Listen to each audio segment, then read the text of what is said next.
Secretary of Health and Human Services Robert F. Kennedy Jr. is trying to change the way America approaches vaccines.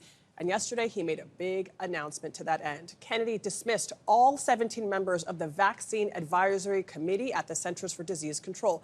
That's a group of people responsible for reviewing vaccine safety and effectiveness, as well as recommending who should receive them. And by the way, it's no secret that Kennedy has long expressed skepticism over the safety and efficacy of some vaccines. In an opinion piece for the Wall Street Journal, the secretary gives his reasoning for the move. He says, quote, the committee has been plagued with persistent conflicts of interest and has become little more than a rubber stamp for any vaccine. And a clean sweep is needed to reestablish public confidence in vaccine science. Here now to help explain what's going on and the implications is CBS News medical contributor Dr. Celine Gounder. She is, of course, also editor-at-large for public health at KFF. Dr. Gounder, thank you so much for being here. So in the Wall Street Journal opinion piece, he makes a convincing argument. He says that there's a rubber stamp in this committee and that they've never not recommended a vaccine. Is there truth to that? That is, in fact, not true. So I think it's important to step back a little bit and understand the different roles of the FDA and the CDC. So the FDA looks at safety and effectiveness. Then the CDC, if a vaccine is approved, will, with this external advisory committee, the ACIP, will look at who should be getting the vaccine, not just is it safe and effective, but are there certain high-risk groups, are there certain age groups? And that's really important because it impacts what vaccines are required for school, what insurance companies will cover. And I'll give you just a handful of examples. With the rotavirus vaccine, they stopped recommending that. The RSV and the HPV vaccines, they had tighter recommendations on what age groups should receive that. So this is not a rubber stamping committee by any means.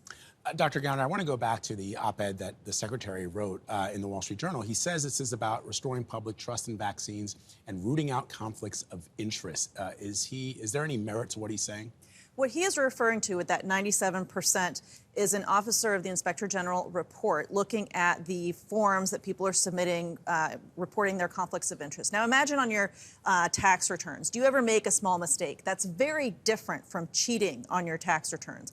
And so what they saw were errors like putting the wrong date or location for something. He's also said that most members of this committee have received substantial funding from pharmaceutical companies. Is that true?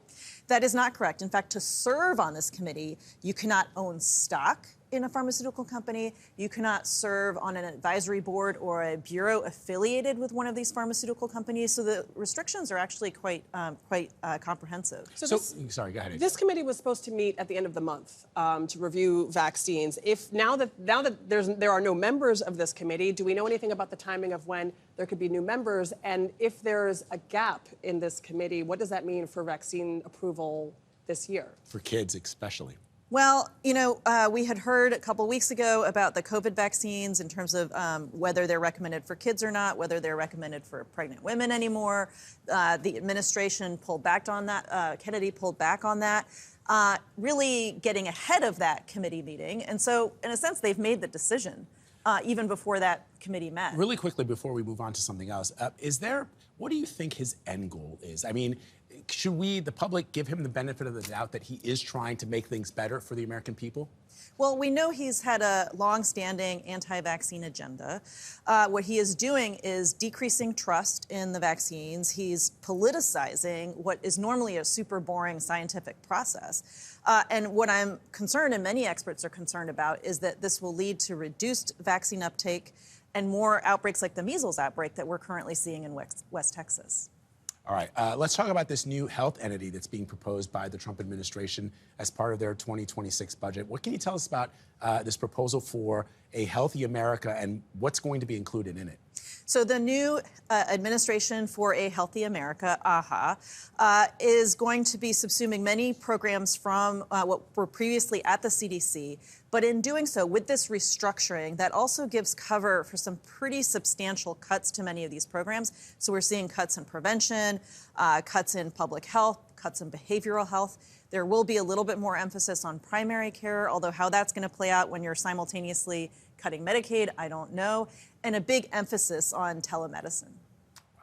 All right, Dr. Celine Gounder, always great to have you here. Thank you very much. And that was today's By the Way. Ahead, we're going to have the stories that caught our eye, and we think you should see too. Plus, June is Men's Health Awareness Month, so we're making an appointment with Dr. John LaPook to talk about something every man needs to know about, prostate cancer. He'll tell us what to look out for and what to do if you are worried when we get back.